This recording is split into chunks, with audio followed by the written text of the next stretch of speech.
minus 3, 2, 1, 0.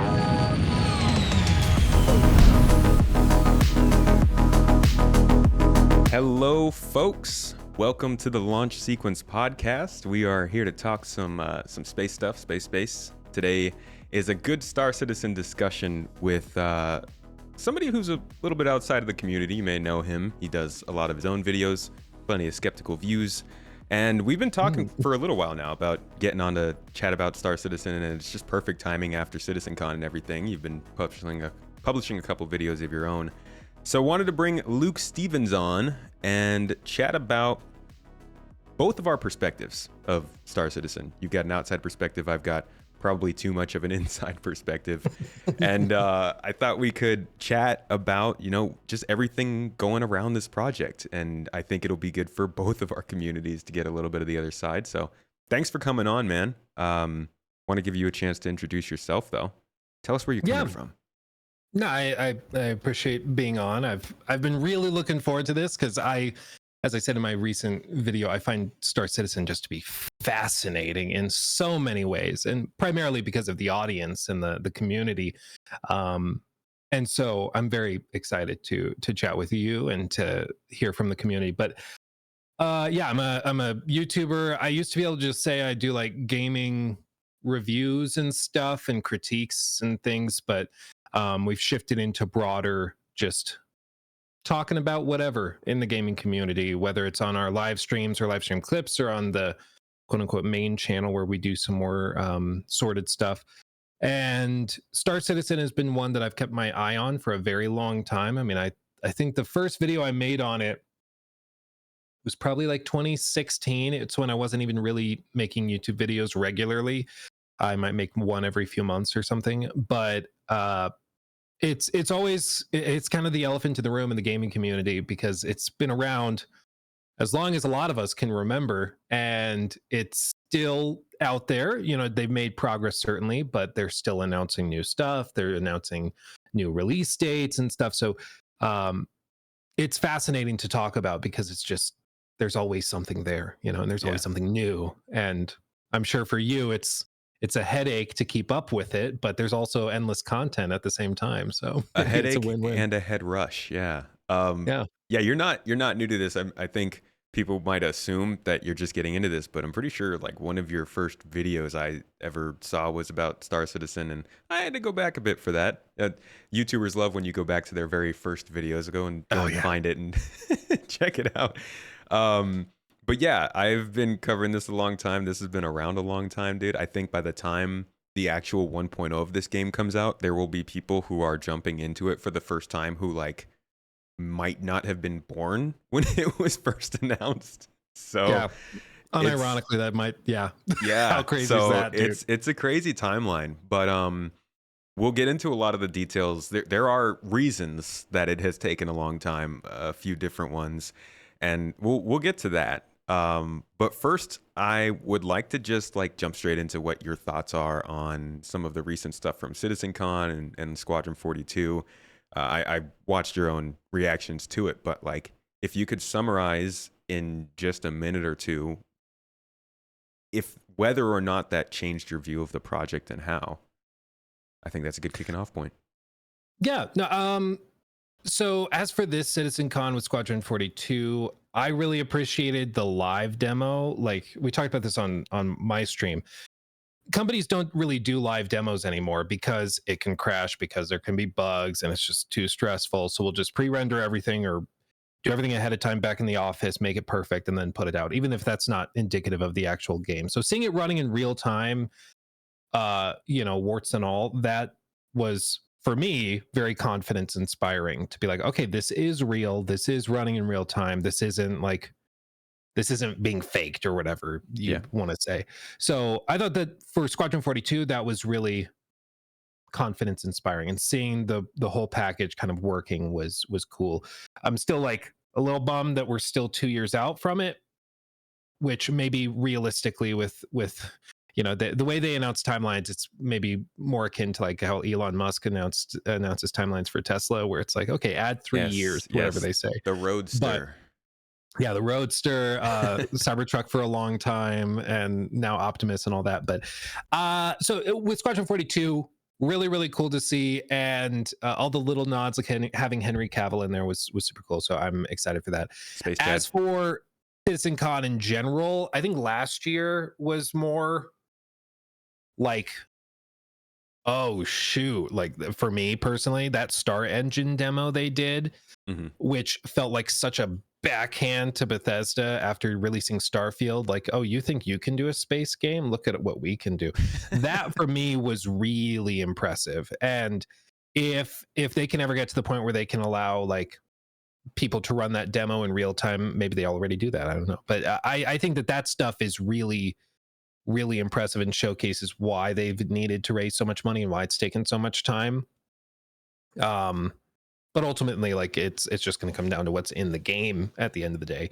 But I think citizen cons are really really cool. I think the only unfortunate bit is that so much of the stuff that's announced either ends up changing by the time it comes out or just sits in limbo forever. And so you never really know if you should get super excited about something or hyped about something because it Yeah. might just not end up being a thing.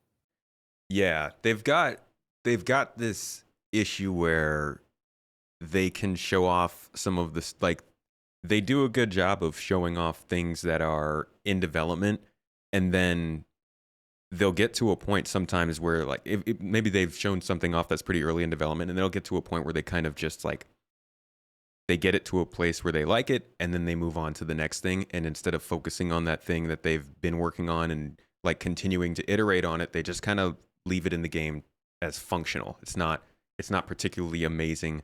It's not like you would expect from a finished game. It's enough that people can experience it, and then they're on to the whatever's next. So like one of the best examples of that, I think, is like the reputation system is the probably the main form of progression in the game. Like people generally think it's going to be the ships. The ships are sort of a thing there, but like the reputation is what you're supposed to be focusing on to try and unlock, new blueprints, new missions, higher payouts, different sorts of rewards in the game. But when they brought in reputation, they got it working, and then they just kind of let it sit for a little while because their focus went to other places. And I think that's something that they struggle with, especially when it comes to things like what we saw at CitizenCon last year. So I know you called out the Star Engine demo, but like a lot of the stuff they showed us last year was stuff that was built for the single player game, Squadron 42, like you said. And then it was supposed to be sort of ported over into Star Citizen. Easier to get working in a single player game. Then they put it in MMO when they can put a little extra time into it. But a lot of the stuff that ended up going in still wasn't quite at that like quality level that you would expect. Like the map system got put into the game, but it didn't quite have some of the more particular things people were looking for, like the ability to put down data points and like share locations with their friends. So there's sometimes just this disappointment that ends up coming about when you see something being worked on, and then when it finally gets delivered into the game, it doesn't quite go as far as you'd like. And I think honestly, from the outside looking in on Star Citizen, a lot of people don't realize that the players who are playing Star Citizen are oftentimes the most critical of the project. And when stuff like that happens, they're not just, dancing around and singing Kumbaya and saying this is all good. There's a lot more, frustration surrounding that kind of stuff. Mm-hmm. Yeah, I think it's a problem for those on the outside, like viewing the Star Citizen fan base as a monolith. And part of it is that there's a very vocal part of the Star Citizen community that goes to like comment sections and stuff, and perhaps are overly defensive when people might just honestly misunderstand something about the project or about what's going on. Yeah. In my experience, once you get into the game and you actually start talking to people who are playing it, then you meet like real people, and they are very candid. Like, oh no, this is super cool. This is super stupid, but this is awesome. Look at this. They're working on that, and you can have like an actual conversation about the game, and people are much more level-headed about it. And so I can totally understand how it's important to distinguish that this is not a monolithic community. There's a lot of nuance involved with it. Yeah, agreed. Let's go back to the CitizenCon Squadron 42 demo. What do you think? Like, there's a lot of talk about how much time was spent in cutscenes and like how much gameplay there was. What's your takeaway from the way that they presented the game? Does it seem like something that you think the casual gamer could get into? Yes. First of all, I mean, having such big names certainly helps, and it seems like a lot of the motion capture acting, all of that has been really well done. There were a couple of bits where I was like, oh, maybe redo that line, but in general, I think it's really solid. As for pacing of cutscenes and stuff, in my view, it's the first hour of the game. Like they're setting the foundation, and that might be a little slower. A lot of games don't show you the first hour of the game before it launches because it's setting the stage and might not be the most like wow in your face moment the game has to offer that's going to be the most impressive. So I think it's just it comes with the territory of showing a long uncut section of gameplay, whether you're looking at God of War, The Last of Us, this or that. Some of them might be more bombastic, in some cases literally, than others. But in this case, it seems like Squadron 42 is going to be a game that takes its time to set the foundation for what it wants to do. And so I thought it was fine. And I'd rather them be transparent about that than edit something together for the TikTok crowd where it's just super fast cuts and everything's crazy and hectic. Like I'd rather them be real about what the game actually is. Mm-hmm. I heard you mention a possible Halo killer. How dare you? Keep Halo's name out of your mouth, sir. I'm really worried about what they're going to do with that franchise. I love Halo. Halo is like the biggest game for me. I've got a gigantic Halo tattoo on my arm, which was not a good idea for my first tattoo, but I do kind of get some of the comparisons because that whole you're in a ship that's going down in battle and you need to escape. It's like very Halo CE, and I think they do it really well cinematics wise. But there's a level of, I think, like gameplay that people are looking for in games like this, and Star Citizen hasn't shown a ton of it. Unless you're playing the alpha, like nobody really knows what the gameplay of Star Citizen is. And I do wonder how well that translates in a 60-minute demo like that to somebody who might be used to other space games like Halo or Call of Duty or Call of Duty, the space one, or Starfield. Does it feel like it is giving any sort of convincing gameplay that seems distant from other examples? I mean, what I've heard from people in my comment section and stuff that watched that, or at least watched my look at it, there's comments about like the gunplay. They feel like the bullets don't have much impact on the enemies, and maybe there's little bits here and there that you can point to, but it's still 2 years out, so I don't think that's necessarily super helpful.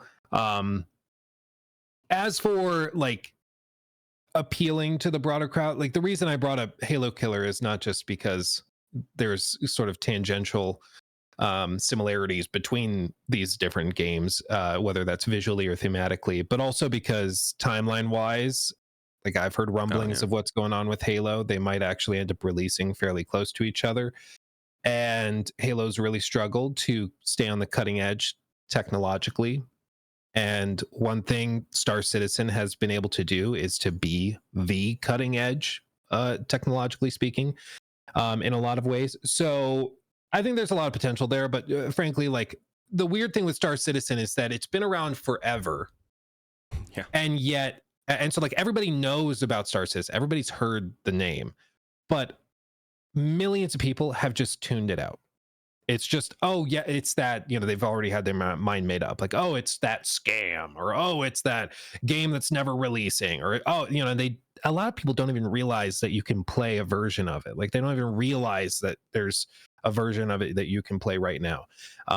They just assume that it's stuck in development hell somewhere because they've just started to tune it out, and getting over that hump is going to be difficult. I think an hour-long gameplay demo of the single player is certainly going to help, but they need like mainstream gaming presence as well. So they need to go to the Game Awards, and they need to go to Gamescom and show off little trailers and stuff, and start piercing the veil of that more casual, I guess, community and the people outside of the Star Citizen bubble, in my opinion, especially leading up to the launch of Squadron 42, if they want to appeal to those people.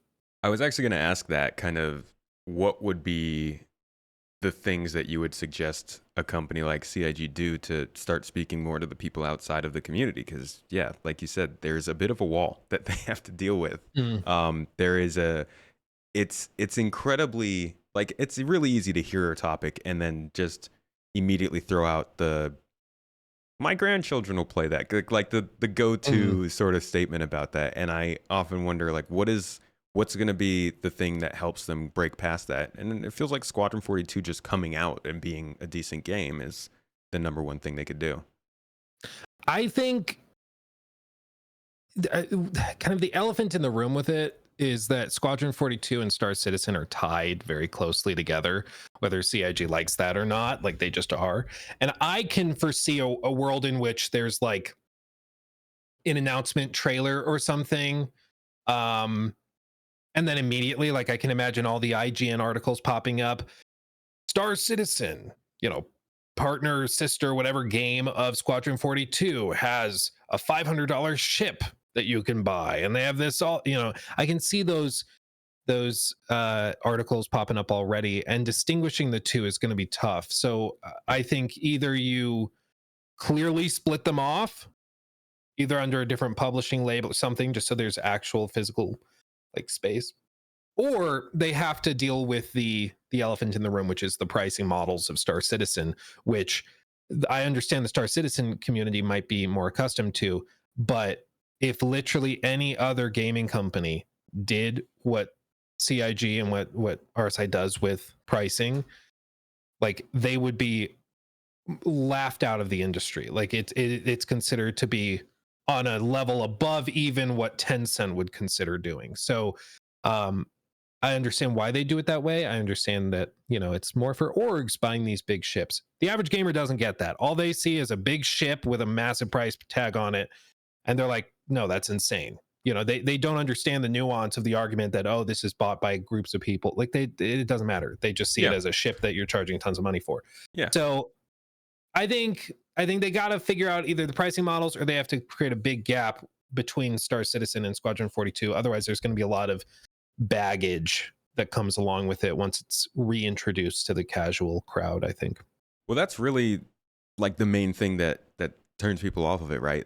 The game itself, like you said, a lot of people don't know that you can play the game. And what generally gets people to brush it off or not pay attention to it is the fact that there is so much money involved in it.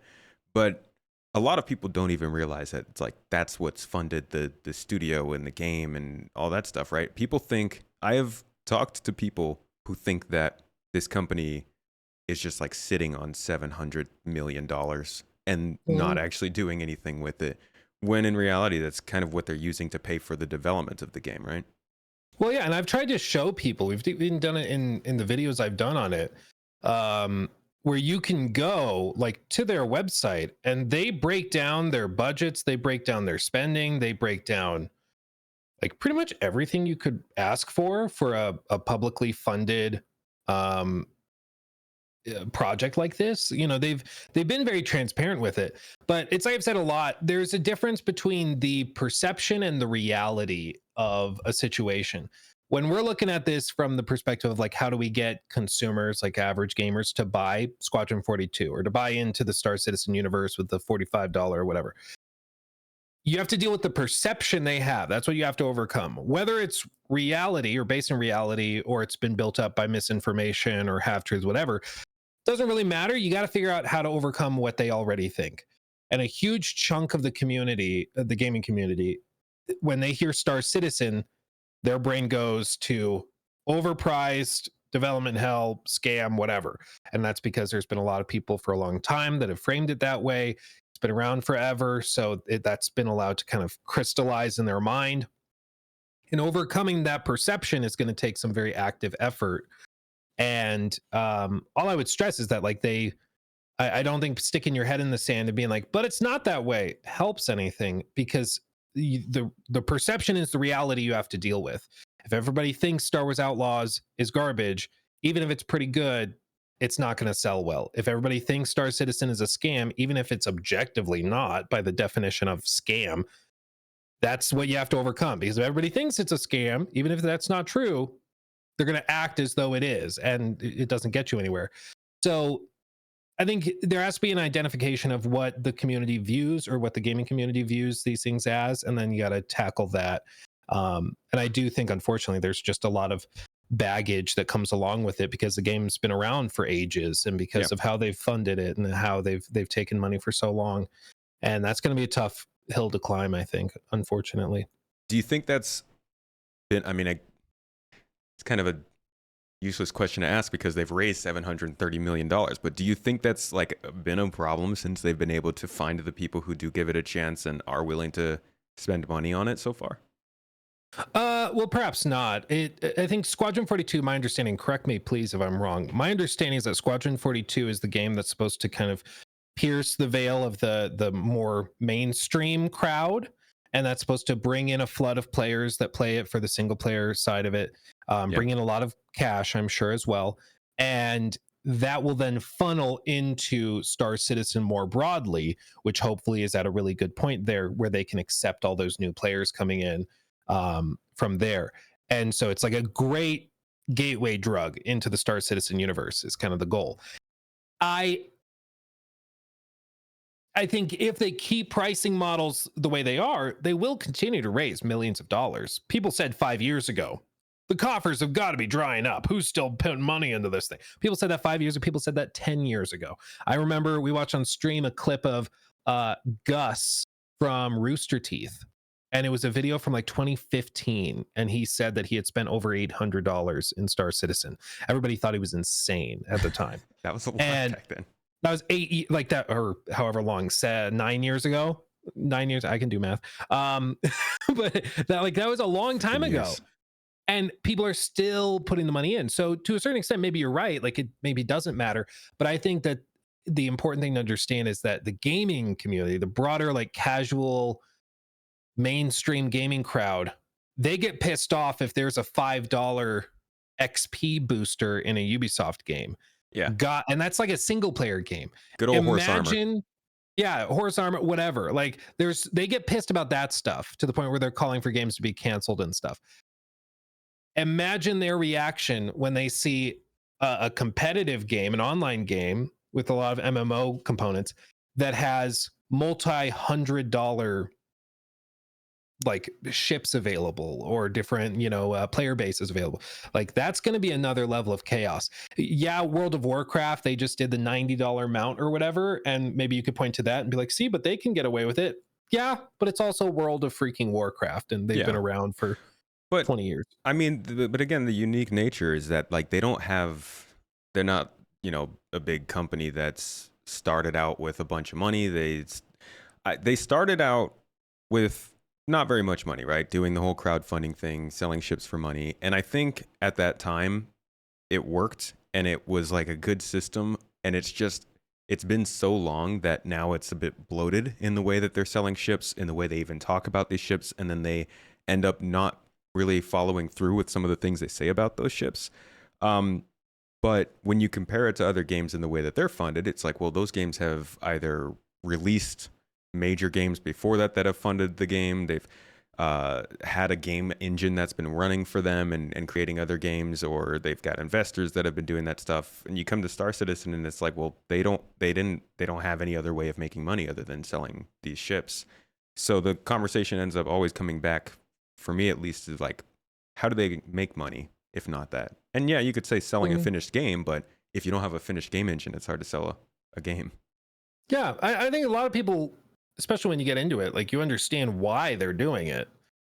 But my point is just, I think I think for the long-term health of the game, or at the very least, if they want to break into the mainstream, which maybe they don't. I mean, clearly this has been working for them. So maybe you just keep with the community, the diehards that are willing to spend this. That's fine. I think they do I want get the to. vibe that they want to pierce into the mainstream. Yeah. That's what seems to be the goal.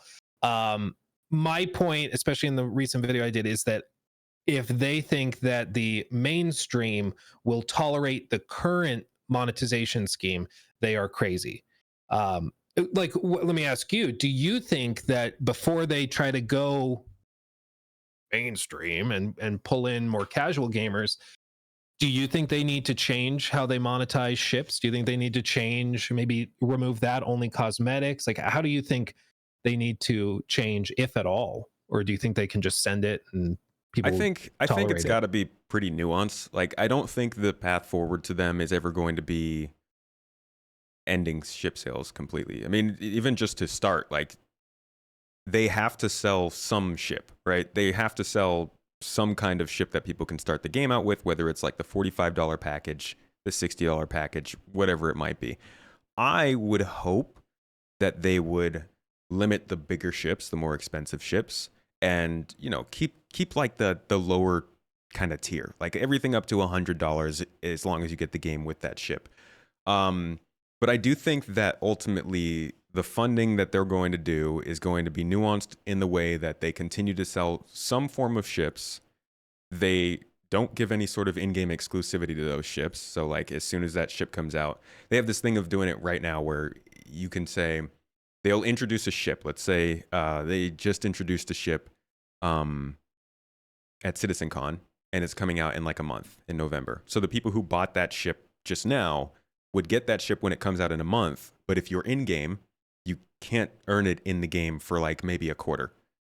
So they have this sort of period of exclusivity where a ship comes in and generally it is not able to be earned in the game for a couple of months. After that point, you can earn any ship in the game. That's, do what you will to make the money and then you can get the ship. But I think that at some point they will have to scale that back and say as soon as that ship comes into the game, anybody is capable of getting it. But I also think that they have a lot of potential in cosmetics. They're introducing base building. They're introducing like apartments and hangars and habs, space stations for players. You can customize the things on your ships. Like as long as they have people who can make the assets, the amount of cosmetics they could make for a game like this over time with all the different ships and all the different planets is insane. And I do think that the amount of money they would make if they were able to reach that level of, like you said, the general public perception was no longer this is a scam, I'm going to write this off. If every person who was in the gaming community, I can't even fathom the number of people that is, but it is many, many, many, many, many millions beyond anybody who cares about the game right now.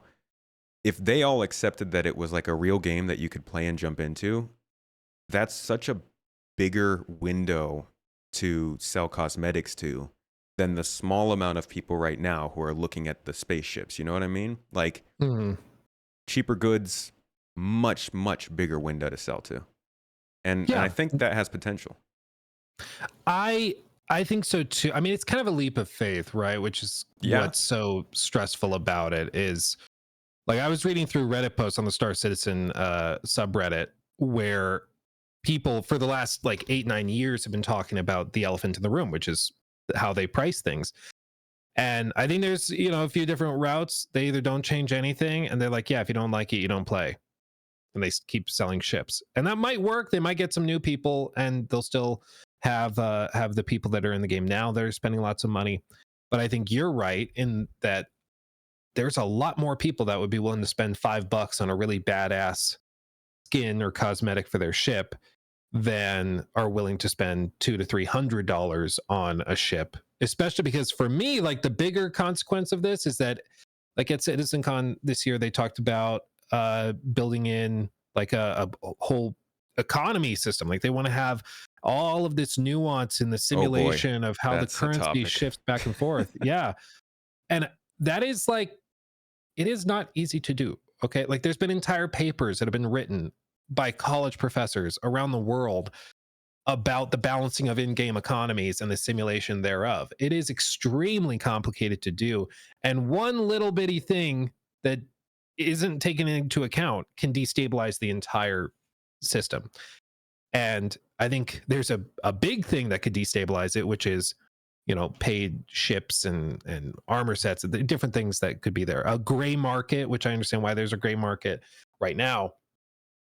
I don't think that is necessarily the healthiest thing for an in-game economy. Or maybe it's just, open the floodgates, let everybody balance it themselves. Maybe that's the philosophy. But I just think that there's a lot of broader goals for what they want to do, and at least I haven't heard the clear vision of what they aim to do in the next couple of years as they start to try and hit that mainstream.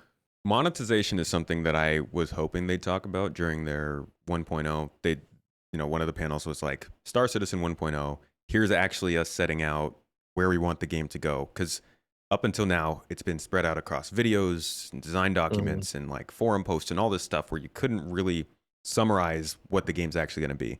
So they had that talk at CitizenCon, and I was hoping that they would talk a little bit about their monetization plans there. Not necessarily the most exciting thing for them to want to start saying to the people who are throwing their backing, but yeah, I think there's a lot of questions there from definitely inside the community of like, where are you guys going to go with this? A lot of people don't believe they will ever stop selling ships, like you said, but there's also a lot to be said about the possibility for progression outside of ships. Like I mentioned earlier, reputation's a big one, but also they're starting to now introduce the crafting system and the idea that a lot of the things that you will be able to make or find in the game are actually going to be of higher quality, just generally better performance than the things that you would have bought outside the game. That can rub people the wrong way if they spent real money on those things.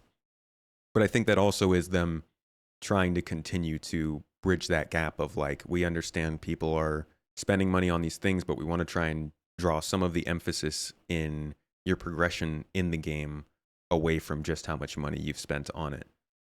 But ultimately, yeah, I mean, being a crowdfunded game and using the ship specifically as the crowdfunding part leads to a long battle for them, I think, in balancing the game overall. Yeah, and like the reason I'm bringing it up and talking about it is because like Star Citizen is so freaking cool. It is such a it's just freaking cool. Like, I don't know how else to say it. It's just cool. It is. Yeah, it's pretty sick.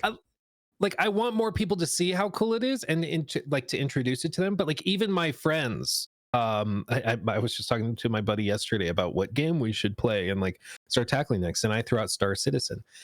And he pulled up the website and started looking at it. And then naturally, the first thing he sees is like all the ship packages and stuff. And for him, that was an immediate turnoff. And I was like, no. We start with this and then we can work up. And like rarely, but occasionally they might do a server wipe and we might have to start over. But like it'll be okay and we'll just keep going. For him, he's just immediately turned off. And so I think that he is like the most representative of the sort of mainstream casual gamer that I can think of, that I know directly. And for him, I think that experience is something that a lot of people will feel. But to your point, there's going to be pain if they ever stop selling ships for the people that bought all the ships, because they're like, well, if you're going to now balance it where now the stuff I paid real money for isn't as good, that feels bad. Why did I give you all that money if it's worse now? And then on the flip side, like, everybody, if they keep the stuff in there, then the other people get frustrated. It's just, I think they need a clear vision. I think they need to announce it. I think they need to stick to it. And if their goal is to keep them in the game, so be it. But I think that's like, they need to just be clear with everybody so people can at least make more informed purchasing decisions. I think the biggest sign to people that it's not always going to be about the money spent is when you get into the multi-crew ships, which are the ones that take a lot of money, right? So 890 Jump, that's a ship that you took out and you were, doing a lot of. I forget who gave me the money for that on that stream, but I mean, speaking of the community is so crazy nice. We played it on stream one day and somebody came in and gave me like 15 million credits. Just go buy crazy ships. We got to fly the 890 Jump in like my second session with the game. How crazy but that's is the thing. Like, take any fandom in the world and tell them we could make just a dream game. Now, I'm not saying this is the perfect game for all space enjoyers, but we can make your 40K game or your Lord of the Rings game or your Harry Potter game that like goes super in depth with all the things you love. you guys just need to fund us. It attracts the people who are so excited about that kind of thing that they just want to enjoy it with everyone else. They want to give enough money to people so that they can also jump into these big ships with them and play that kind of gameplay. They want to teach people everything they can learn when they get involved so that that person can be more informed and more excited about it all. And it's kind of just like, it's this big old space nerd circle jerk, Mm-hmm. But going back to the 890 jump. Yeah. That's a big ship, right? And it probably takes, I would say, this is coming from me, this is speculation, but just generally how that ship is supposed to work in the game, I would say you probably need like 10 people minimum to run that ship. If you go and spend a bunch of money on the ship and you don't have any friends, that ship's basically a paperweight. Like, you can fly it around and you can get places, but with the systems that are coming in, whether it's engineering or control surfaces, or even just like the crafting, making it possible for you to make a better ship than that,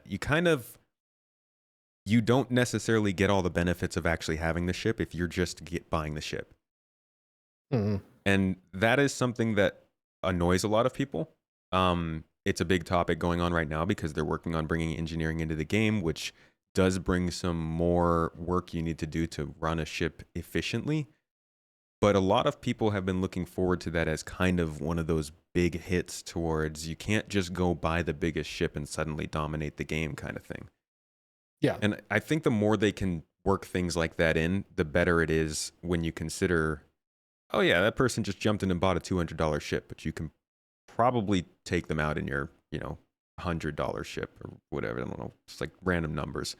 But I do understand what you mean when like a player jumps in and they see the prices and immediately alarm bells go off. Yeah. Well, and I think there was an old political analyst in the 80s who had a saying. He's one of the guys that also pioneered the term that's like, perception is reality. Perception's the reality you have to deal with.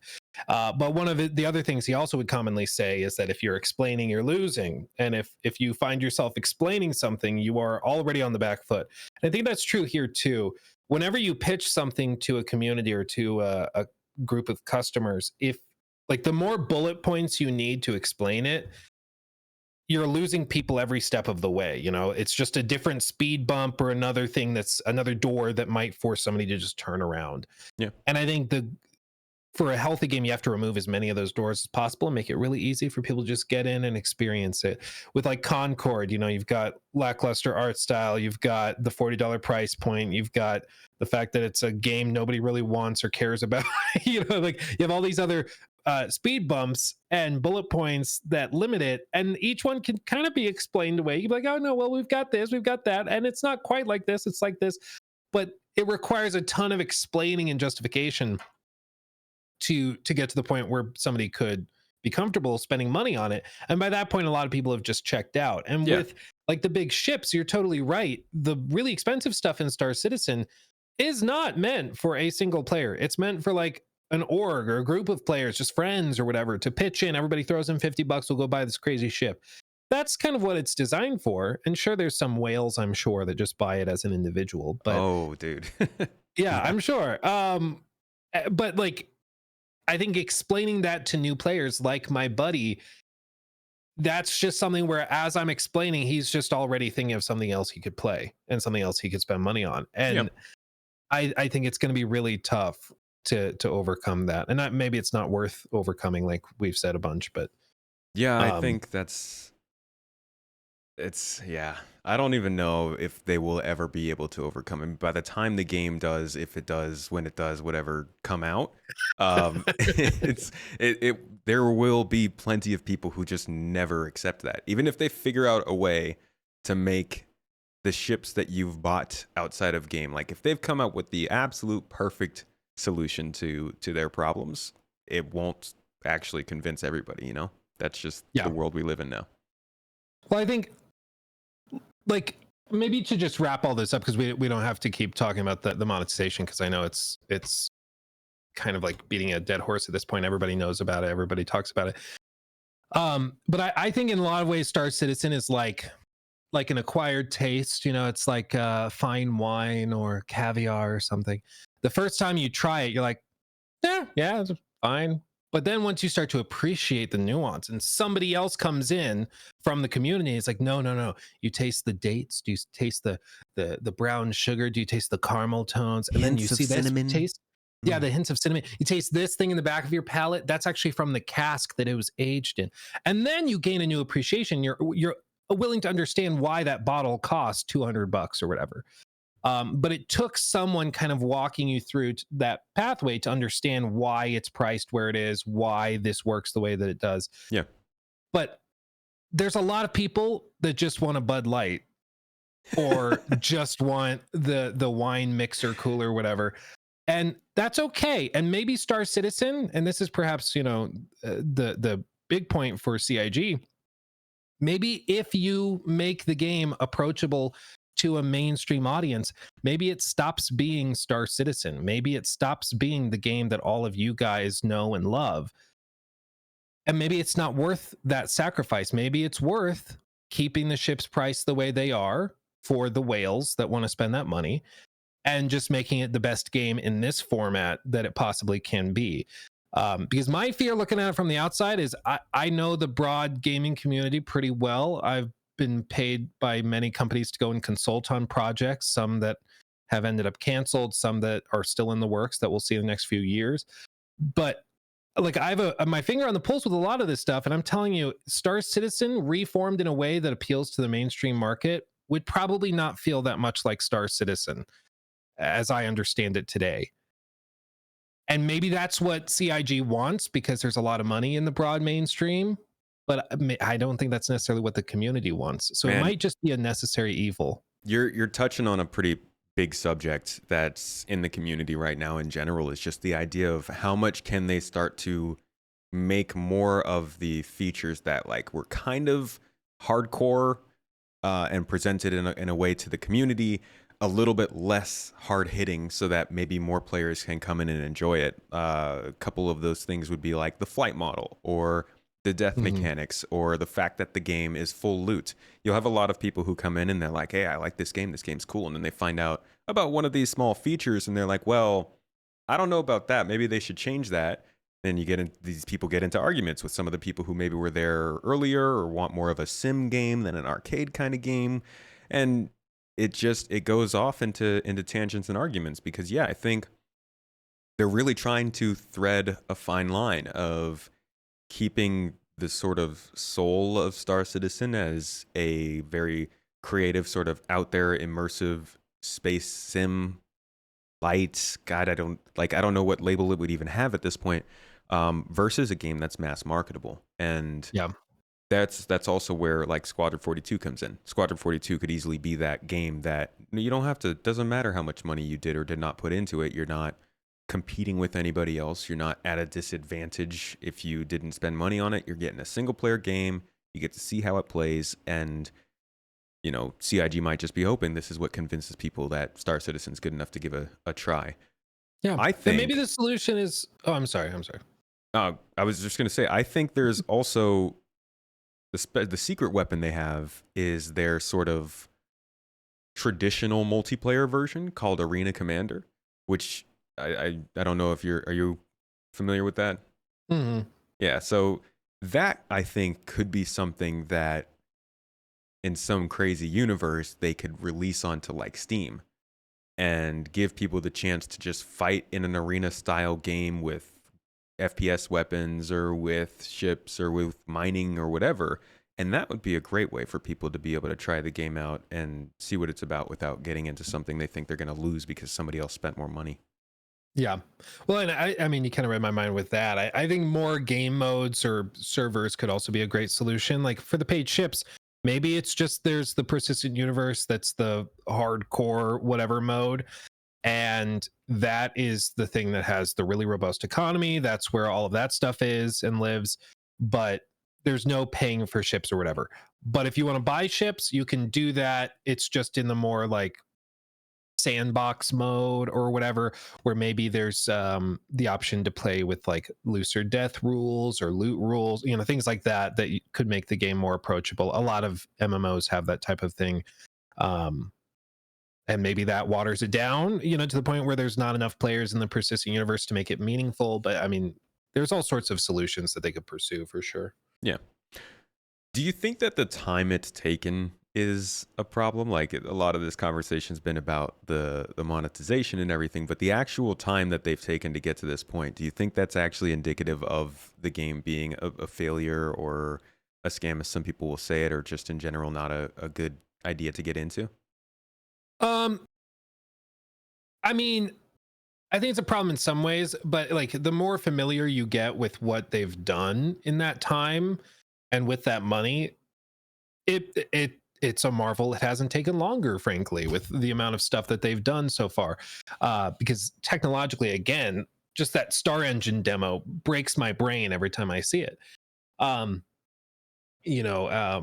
So to a certain extent, I think there's not a problem there when you understand what's been done, as like from the perspective of a consumer or from a member of the original Kickstarter. I wasn't a member of the original Kickstarter, but for somebody that was, I'm sure it has been frustrating to still be at this point 12 years later.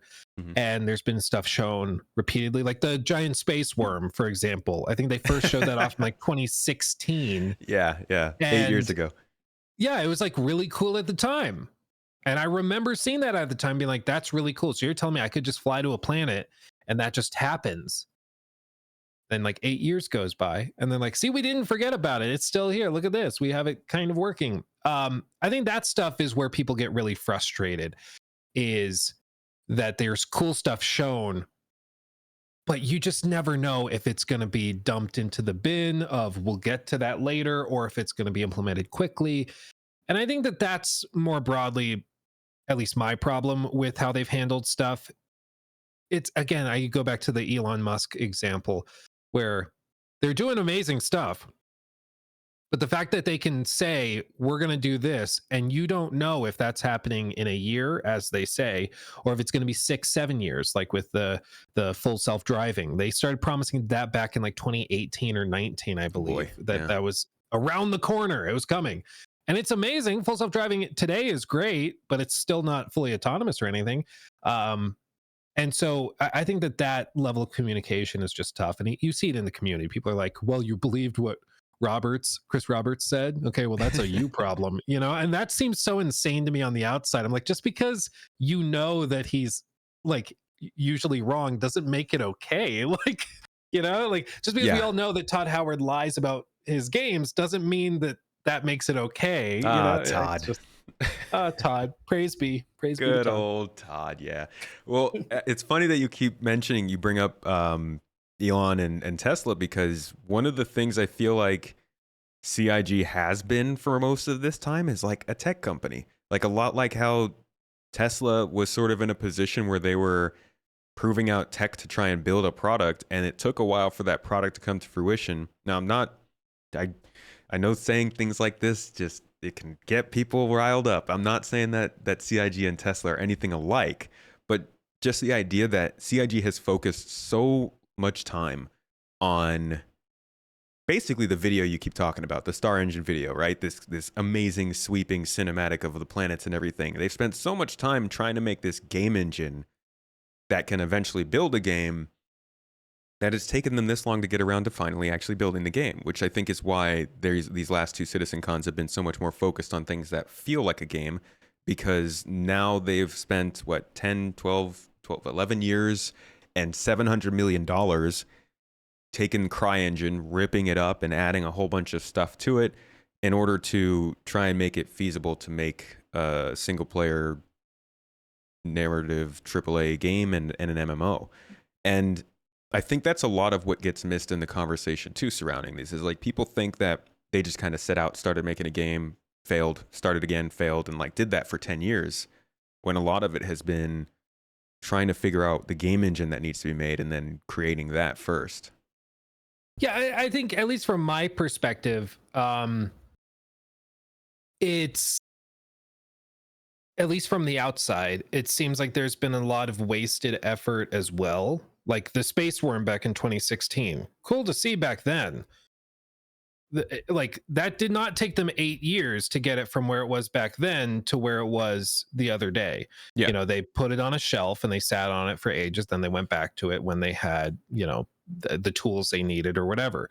And I feel like that's where a lot of people can get really frustrated. And I would say justifiably so. Is like, I understand you put that demo together in 2016 to help fundraise, to help sell the vision of what you were doing.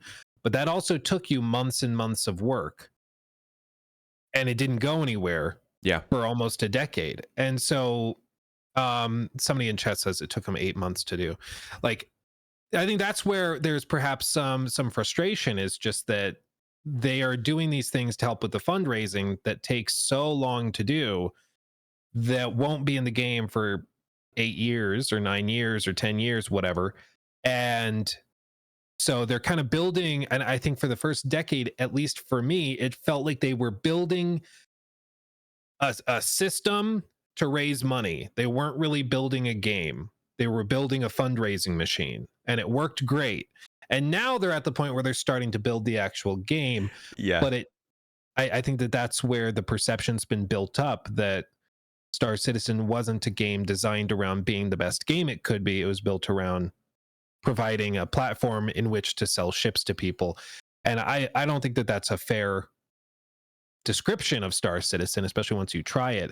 But I think that that's where a lot of the more casual perspectives of the game come from. Yeah, and like there's also just a lot of things that were said during that period that were clearly said to get people excited, to make people think that certain things were happening, and they just weren't. I would say that it's improved over time. They still definitely make mistakes on their messaging, but like in 2016, we would get told that like the 4.0 was coming within a year or two. And it's like that. That's no. I'm Everybody sorry, hears but that, no. and there are several times when stuff like that would happen.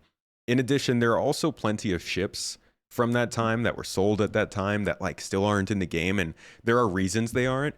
It's when they announce a ship or try to get a ship into the game before the gameplay is ready, it's so much more likely that it ends up being a disaster. Their salvaging ship, the Reclaimer, has that problem. We're seeing just this last CitizenCon that the Pioneer, which is the base building ship, the gigantic thing, is gotten like a big redesign because it was the same situation. It was like made for base building, and then they didn't actually know how base building would work. Now that they finally do, they have to go and redesign the ship. And it's like, thank God that ship was just in concept. But if they do bring that ship into the game, that's a whole bunch of man hours you have to go and redo that for. And I think they have a lot of problems where they've done that, whether it's with messaging early on or ships released early on, or just like setting expectations in an attempt to, like you said, fund the game, to fund the development. And we saw that with, you know, things like with Squadron 42 going into beta in 2020, and then it didn't actually end up getting shown in any big way for another 4 years. So the company's not perfect. I mean, it's far from it. They make plenty of really big mistakes, and I think they could do a better job of owning up to that. I do think that this sandworm thing is kind of them poking themselves and being like, yeah, we realized we spent a bunch of time on that and it wasn't going to go anywhere. So here it is. It's actually, it's gone somewhere. We didn't forget. Yeah. But I do think that there's something to be said about shifting priorities as of late. I think that Squadron 42 was a much bigger priority, at least specifically for Chris Roberts, than making Star Citizen more of a playable PU or MMO. I think they really wanted to get that game out first, and it just didn't happen, whether it's because of the engine, whether it's because they just kind of messed up at it at first. I think that has set them back quite a bit. Well, I think there's a difficulty with doing kind of a paired thing like this, which is at some point in development, the Star Citizen and Squadron 42 kind of have to peel off and become their own things. But part of their goal seems to be to take Squadron 42 and use that as like the ultimate funnel into the persistent universe. People play the single player like, this is amazing, I want more. It's like, yeah, you can have more and you can make your own stories. Go over here. And because of that, they need to have at least some level of parity across features, across scope and scale and all of that. And so I think that they just kept postponing it for a long time. And like most video games, I was just talking to a guy that is working on a game that's like 4 or 5 years out, and if it ends up that far along, it'll be like on the like AAA budget scale. But for them, like they have a document that is the game, and they have it is done. All of the inventory stuff is sketched out, how each of the combat systems work is sketched out and drawn out, the calculations and algorithms for how damage is calculated within, like all of that's in there. And he's taking this to the publisher and saying this is the game. Then they look at it and then they chart it out and they say, good, here's your millions, go make your game. And that's how video game development typically works, is that you have the vision of the game ahead of time and then you chase that down and realize it, kind of like blueprints when you're building something. But CIG designs stuff in a much different way, and funnily enough, it seems like they do things in a way similar to like Bethesda Game Studios, where they find the game as they're working on it and discover new things they want to do. And that can lead to feature creep, that can lead to changing stuff, like you announce a ship and then you have to redesign the ship because the system the ship was built for wasn't actually done or designed when they put the ship out there, and so you have to redo all of that. And I think that just comes from managerial shortcomings when stuff is changing constantly and people don't have that locked in vision before they start doing stuff. And it's very different. It's clearly worked in some cases with Star Citizen, but I think it's also led to these frustrations where a lot of time is wasted. Yeah, and it's also like the ships that are supposed to function on certain systems had to raise the money to develop those systems. So you kind of putting the cart before the horse, in that you they didn't have the money to dip into before they actually had the developers to pay. Kind of like, the company I think now is somewhere around 1,200 employees, but like back Which when is they crazy. yeah, That's it's freaking wild. huge. It's Yeah. massive. But back when they were, let's say 2015 or so, I think they were just like maybe a couple hundred, and they didn't have the people necessarily around to both focus on editing the game engine and stuff, doing the Squadron 42 stuff, and making the ship features. So instead they sold the ships and said, well, these ships are going to have these features once we raise the money to actually make that possible. And it's kind of like what you're saying. They kind of found that over time. They had to go and build up all this stuff and then load it with features. And I think that is it's a dangerous way of doing it. But like you said earlier in this podcast, it's honestly, in my opinion, it's wild that they've made it this far. Not necessarily because they're like particularly bad at it, just because what they've taken on is kind of insane. The size of the games that they've made is insane. The way that the games work is crazy. And to do it all on crowdfunding, especially through some of the things that we've gone through in that time, like the pandemic and inflation and just all of this stuff, is pretty impressive. And I hope that they can really bring something like truly special out of it, because it's been a freaking ride. Oh yeah. Yeah. And I like I said, from the outside looking in, the game is freaking cool. And I mean, game, as much as you can use the term game, but what they have is something really, really amazing. I would just hate for it to fail to be realized by so many people and for people to miss out on it because of something as frankly stupid as how they monetize it or how they frame it in this way or that way. A lot of really impressive games have been ruined just because of how things are priced or how things are framed to the consumer. And a lot of amazingly deep games have been, or franchises have been dumbed down to try to appeal to mainstream audiences, and they've lost the magic of the experience in the process. And I don't envy the guys over at CIG. You know, they're in a tough spot figuring out what the next 5 to 10 years of this looks like.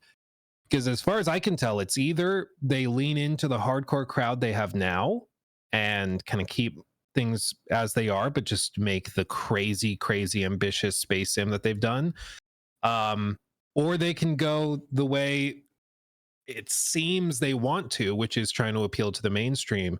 And I fear that if they do that, then they're going to start to let's say streamline a lot of things to the point where potentially the game changes in a way that some hardcore fans might not like. Mm-hmm. Do you think if this game succeeds, it'll encourage other people in the industry to try development in this style more so than might already be happening? In this style, you mean crowdfunding? Yeah, just such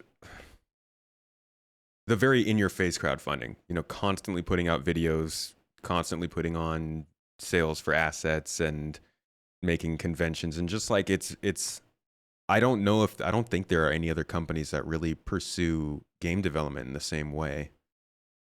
I mean, frankly, I think it's because your pitch has to be so compelling that you get not just believers, but like followers, that you get people that believe in your vision and are willing to throw money at you a decade before they'll ever see any like super tangible substance from it. Like that's not something that you can get from just being like, we want to make a new Hitman game, give us money please. Like that doesn't work. You have to have something really special to pitch to people, and they have to believe that you can deliver. And you might see some companies try, but I cannot think of another game, if it were announced, that would garner this level of excitement. You know, like No Man's Sky blew up and was so hyped up because people loved the idea of this endless universe to explore with seamless space travel. Like people have always wanted that, and then it flopped because it didn't live up to the expectation. They've worked on it, and it's much better now. But Star Citizen also funded on this promise and this vision of this amazing game and amazing experience. Unless you got that vision, unless you have that pitch, I don't think you can raise money the way they have. So I don't expect it to really change a lot, frankly. Yep. And honestly, the other side of it too is that with AAA development, like a lot of big companies could pump out 3 or 4 games in this period of time for this budget that probably will have made more than $700 million when all is said and done. Like, say what you about Ubisoft, the stuff they pump out until recently has generated a lot of money. Yeah, there's a freaking ton of money in gaming, and I think, not to get back into like the whole monetization and money conversation, but I do think that if you wanted to make the most money, this model doesn't really make that much sense, because there's like comparable games that just wipe the floor with CIG when it comes to quarterly revenue or yearly revenue. And even a game like Assassin's Creed Valhalla, which I thought, I mean, I called it in my 3-hour critique, I called it a travesty of open world design. I did not like AC Valhalla, but that game made over $1 billion. They've made more than CIG has in 12 years. And that was one game that most people don't like. So there's a lot of money to be made in the mainstream, but to appeal to that mainstream, you kind of have to make a generic watered down game that any 12 or 60-year-old person can just pick up and play. And I think if you get Star Citizen to that point, it won't feel like Star Citizen anymore. That's fair. Although you would be surprised how many people are playing this game at like over 60, over 70. Yeah, or maybe you wouldn't be surprised. To me, and maybe let me ask you, your demos, you don't have to share the full demographics, but I've always got the impression that Star Citizen is a lot of like 40-year-old men who have a lot of expendable income. You know, this is their hobby. Yeah. It's not just gaming. Like, this is their hobby. Their hobby is Star Citizen. It seems to me that's the demo. Yeah, I would say right? Average age is like in mid 30s, definitely. And it skews older. Like I think in my YouTube analytics, they have the first category. I think it's like 12 to something maybe, or whatever their minimum age on YouTube is. And then the highest category is like 75 plus. And the highest category is a higher percentage than the lowest one. So like it certainly scales older. And I think part of that is because like this is a spiritual successor to Wing Commander or Freelancer, right? A pretty old game. It's like almost 30 years old at this point. It's leaning more into the sim genre, which is generally something that people like more as they age. And like you said, expendable income. This is a not only does this require a PC that can really run PC games to play, but it also attracts people who have a lot of money to put towards a hobby. And that could be the same as buying models for, Warhammer, or buying golf clubs to go golfing. It can be like buying freaking NFTs. I don't know. Yeah. What's your hobby? NFTs. There's like Can you all imagine, kinds of dude? things that people sink money into. And I think a lot of people do find Star Citizen and they're like, okay, this is my thing. Because it's long term. There's like not really much sign of it going away. It's what a lot of people don't understand. Like, there's some games that people, speaking of monoliths, like, a lot of people think gamers are playing everything, or that they also play tons of mobile games, or they do this or that. There are a lot of people whose hobby is Star Citizen, and that's what they play. They're not playing, maybe they pop in quickly for Black Ops 6 or something, but they're not putting hundreds of hours into that. They're not hopping on the latest single player game. They're probably not playing Dragon Age next week. Like, they play Star Citizen. This is their hobby, and they're willing to put money into that hobby. And that's where I've had to kind of check myself, because there's parts of it which seem insane. Spending $200 on a ship in a video game, that's insane. But at the same time, like, I'd hate for you to find out how much like that Lego Titanic cost or how much those Warhammer models over there cost. It's not great, so who am I to judge at the end of the day? Which is why, like, I don't want to judge anybody for those types of things. My commentary on the topic is from the perspective of, like, how do you get this game to be successful in a broader marketplace with the wide swath of consumers that are out there who may not find it justifiable in that same way to spend money in that way, Yeah. And that hobby goes beyond playing. For a lot of people, myself included, we spend more time just like looking at the development than actually playing the game. Like, what I didn't really start doing YouTube videos to cover video games. I did it because I spent way too much time talking about Star Citizen. And I realized, like, maybe it was my wife's idea, Mrs. Tomato. She loves to hear me talk about it, and she's like, you're really good at this. You should continue to talk to more people about it. Not like she didn't want to hear about it, because she's watched the Squadron 42 video more than I have, but she encouraged me to start talking about it just because it's fun to follow the development of a video game. And I don't know if it's traditional in development, but it's cool to see how things work, and like then get to go and test if those things work. And a lot of times they don't, but it's like, it's still it makes part of the hobby. It's watching the videos that come out every month that explain kind of where things are headed, seeing if those things actually come out, getting to talk to the community about them. This game is hugely community driven. Like, going beyond people just having fun sharing about it, like we talked about earlier, a lot of the services that cover this game, from finding items to finding groups to play with to tutorials, is handled by the community. And I think it's genuinely a lot of people's just passion to be involved in a cool space project that, honestly, it's like, it's kind of harmless, not in the sense, like, there are people who are spending money that they probably shouldn't spend, and then that causes them problems. But it's like, there are a lot of things you could do with your time and money, and I think a lot of people just find joy in spending time on a cool space project. It's like following the SpaceX journey of getting rockets up into space and then back down on a landing pad. It's just cool to watch and follow.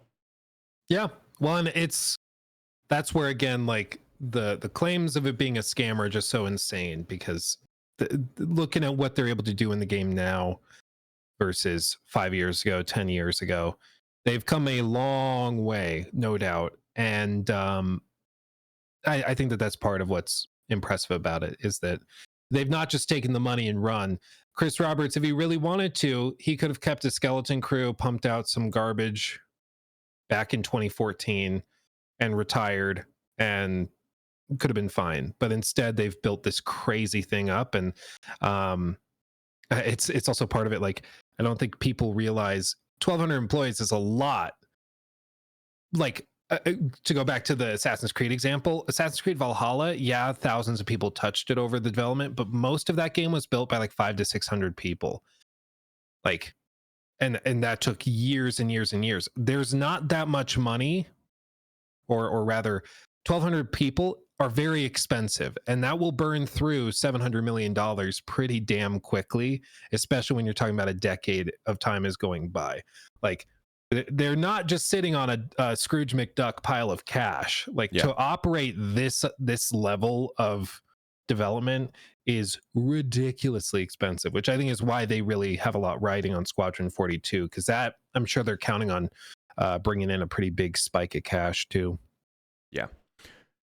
So let's talk a little bit about the game itself. The features, actually, I guess I want to know what interests you in this game, specifically feature-wise. Like, what is the thing that you would look at another space game? I don't want to say names, but like, there's, been a couple recent space games that may have come out. I'll say it. I love saying it. It's very funny to me. They're not the same type of game, of course, but I do think space interested people are looking at space games that come out. What is something that actually like attracts you to Star Citizen?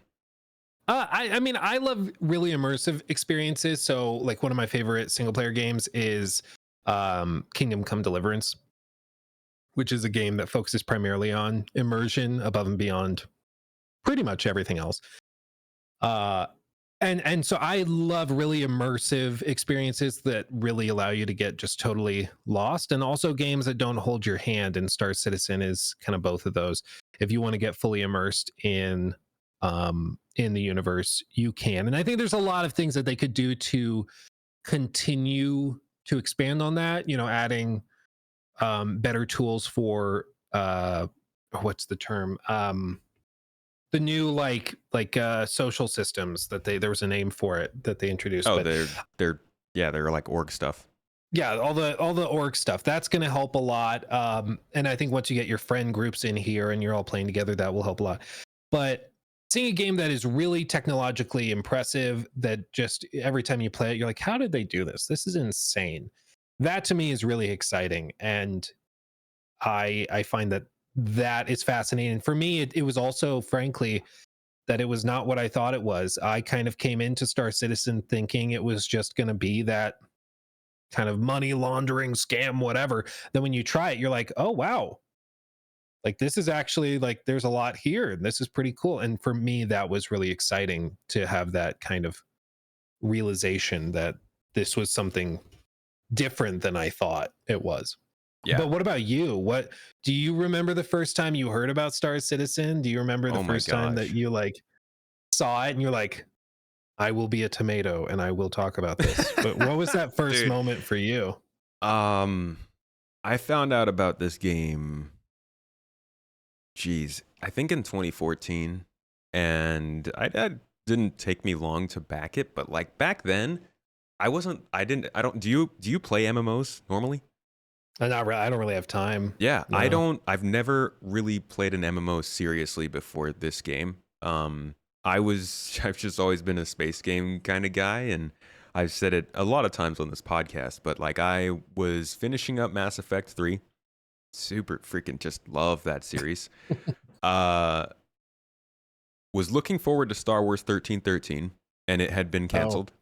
Weren't we all? Yeah. Looking forward to Prey 2, and it had been canceled. And kind of was like excited for Deus Ex to keep going, but it has also been put on the back burner. So like, I was just really excited for something sci-fi, and there's just fantasy game after fantasy game just constantly coming out, and they're great. They're cool. I love it. Witcher 3 is like one of my favorite RPGs, but there wasn't really anything else going on in that field. Elite Dangerous and No Man's Sky still had not been announced, I think. And there were like a couple other games, but I'm a sucker for graphics. I'll say it. I love graphics. I'm a snob. I like the immersion, like you said. And this game was like, it looked cool. So I saw a 325A from Origin. It's a nice looking spaceship. Had some wings on it. They were flying around. It's like, yeah, I'm down for that. I'll do that. I dropped like $45 on it and It took a while for me to actually start playing the game. Like I didn't actually do much with the game for years, but eventually I got kind of hooked on just learning more about it. And I think it was, for me, it was the idea, like it was 2015, I think it was, when they transitioned from a style of game that looked more like what Star Wars Outlaws or Starfield was doing, where you kind of like get to a planet and then load in the planet and you land there and then you'd start, to what they have now, which is you just fly everywhere and you go and land on a planet. And that was when I really started to get interested, because I'm like, what is this? Like I can just anywhere on this planet. I love that whole idea. You see that spot over there? You can go there. Like it's cool, and that's actually true. So I was very excited for that. And over the years, obviously, it lost a little bit of its novelty because there's not something to do everywhere you go. But it's always been, I think, what's drawn me back is like the freedom of being able to move around in this just sci-fi verse that lets you experience ships inside and out, in space, on the ground, destroy them, somewhat repair them, and just kind of tinker with them. And whether it was like the idea of that eventually happening or the fact that it was already available in the game, that's what kept me coming back. Because there's still, like, you could say all you want about how, oh, yeah, there's plenty of studios that could make this with their eyes closed in 3 years, and like this company would have their lunch, but nobody's doing it. So yeah. I always tell people, if another company comes by and does what CIG is doing and they do it better, I will go and play that game. It's not about the company or the game. It's about the experience they're giving, and it's still pretty hard to find one like it. Yeah. Well, and I think it's because like the only way you can make something like this make financial sense is by like either a $15 a month, $20 a month like subscription service, or you sell ships and stuff, and that's something a lot of other companies don't think they could get away with, so they just don't even bother trying. You know, they're like, yeah, we're good. Like you said, dude, if Ubisoft tried to pull something like this, can you imagine? It would be done. Yeah, no, that would like, not work. The elephant in the room recently has been Beyond Good and Evil 2. And I don't know, did you ever see the tech demo they did back in 2017? It was sick. Yeah. I think I commented on your post about that yesterday. Oh, yeah. Wild. If anybody in the audience has not seen it, you should just go look up Beyond Good and Evil 2 tech demo. It'll be from 2017. And they're showing seamless transitions from a city into space, around the planet, simulating the whole solar system, everything all at the same time. It is freaking impressive, especially for 2017.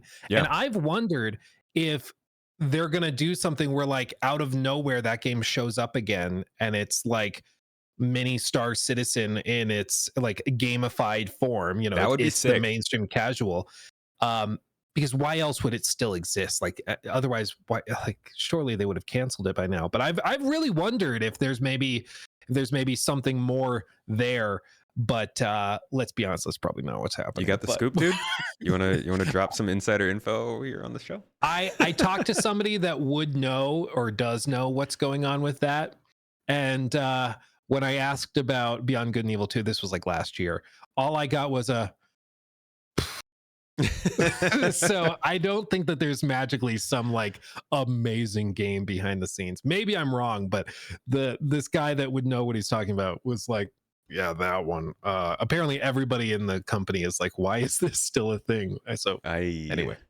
That's they also released a trailer for that, which was pretty cool. I think it was around the same time. It was the trailer where like one of the characters is in like their snub ship flying around the gigantic ship and everybody's on board and they're like making jokes and all this stuff, and then I think they get attacked or something. They're like going through an asteroid belt and they like get attacked, and it's those kinds of videos that make me like Star Citizen.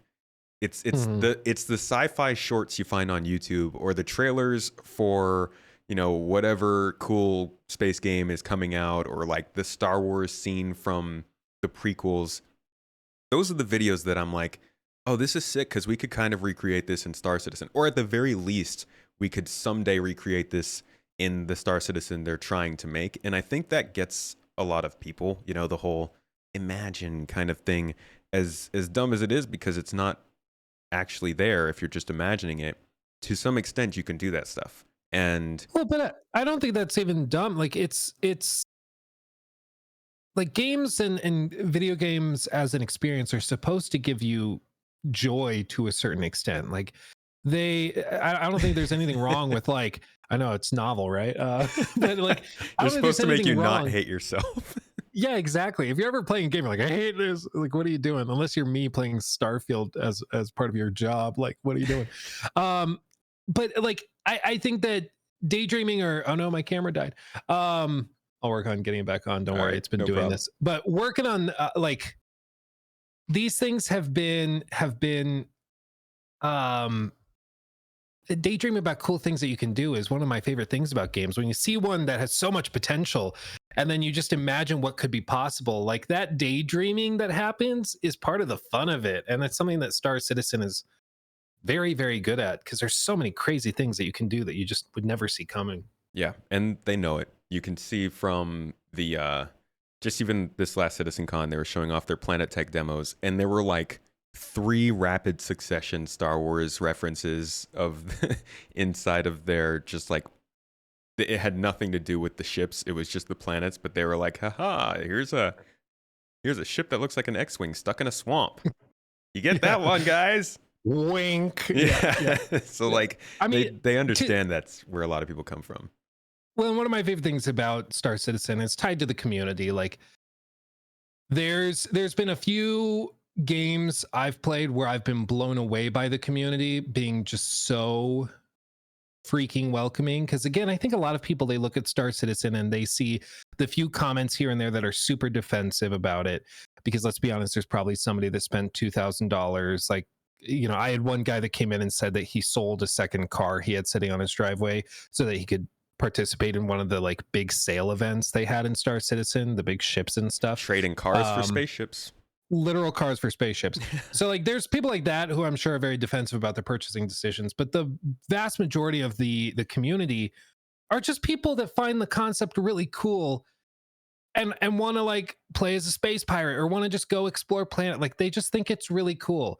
And when you get into the game and you meet some of those people, you start to understand the vision. Like, it starts to make sense. And for me, that's what it was. We played the game on stream, and I had people come in, as I alluded to earlier, that like came and showed us their ships, and we landed on this planet. Everybody came and gathered, and we did like a runway of all the different ships they brought. And somebody pitched in money or credits for me to go buy a 890 jump and try flying that around. And then one guy got crushed by a spaceship, so we pulled him into the ship's cargo bay, and we had a space funeral where we went into orbit, and then we all sent his body off into space as it burned up in the atmosphere. It was wonderful. Yeah, it's called trauma bonding. Exactly. It was wonderful.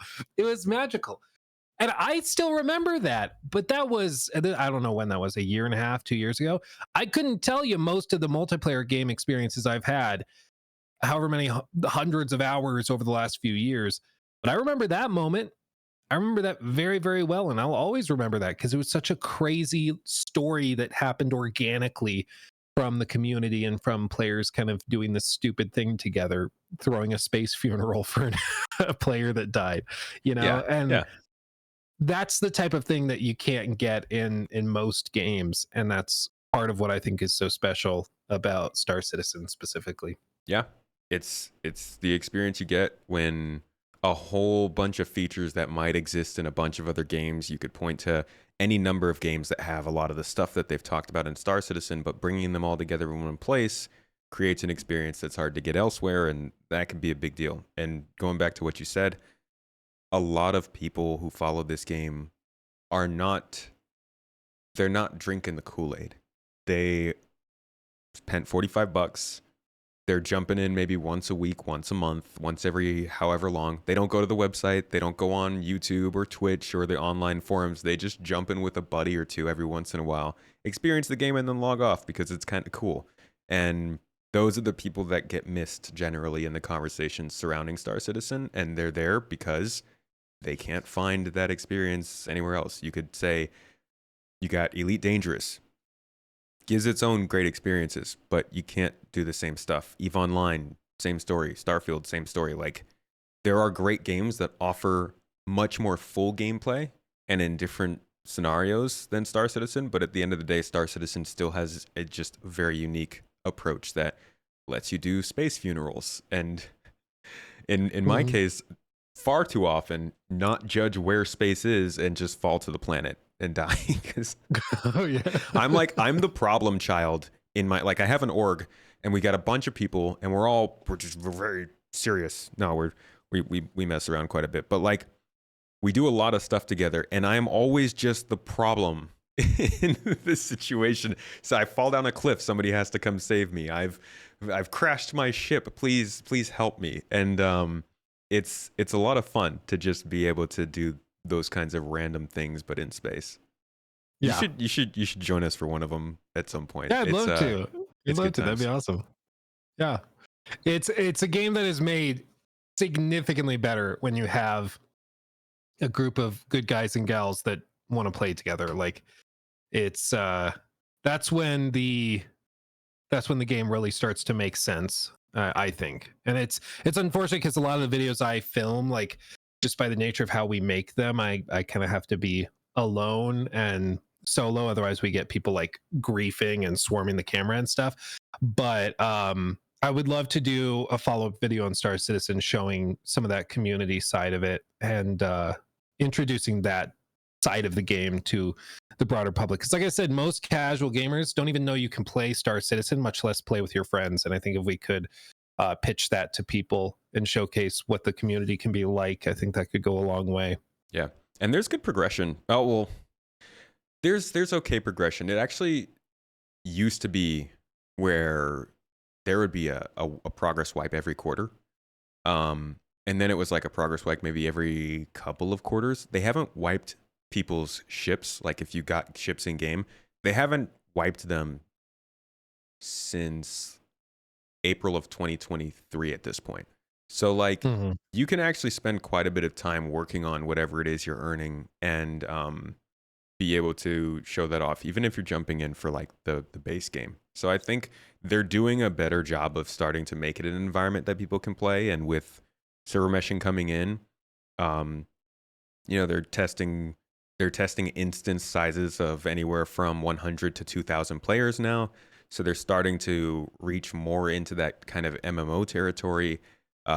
Server tick rate should be going up, so performance hopefully will go up. They're doing optimizations like DLSS, and they're just like, they're definitely shifting more into a position where, like, I think people who might be coming from your audience may actually have a better time jumping in, possibly not spending money, maybe during a free fly period, but like over the next couple of years, I do think that the experience itself is looking like it's getting more palatable, we'll say, for the non-space cult.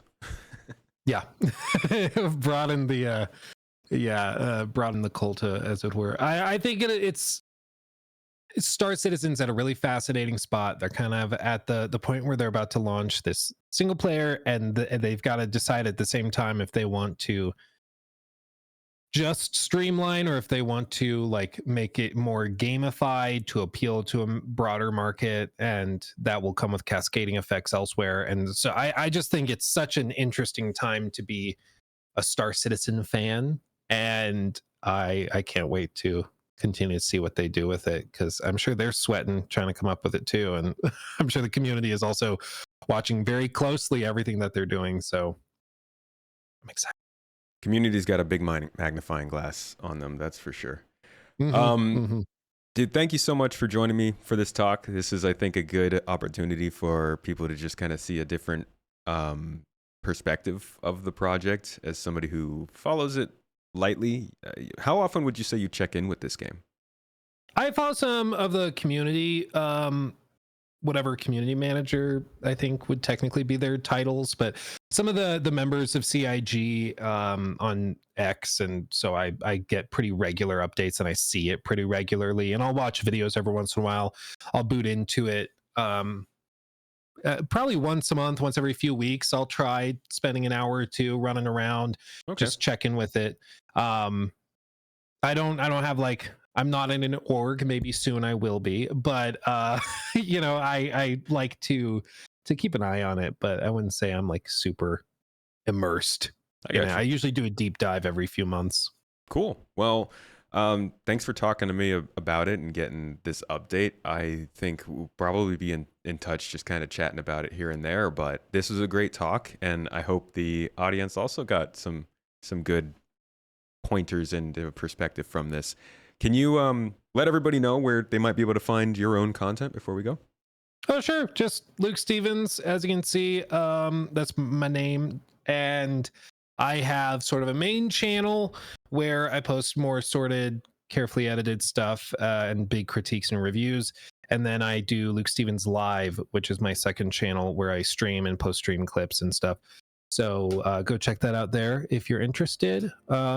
Or not. I'm sure I'll see you guys around. I appreciate you having me. Community seems wonderful. Thank you all for Good people. being so welcoming, and Thanks for behaving, everybody. greatly appreciate you guys. And yeah, I'm sure we'll talk again soon. I'm sure Absolutely. we'll be circling back regularly. Yeah, I think it's healthy for people to hear. But thank you everybody for listening to this episode. As always, this is going up on audio platforms. It's on my second channel, Space Tomato 2. If you enjoy these podcasts and want to watch them live like this, in fact, every week we usually do them for our supporters on Discord. So if you are a supporter, make sure to come by and check it out live.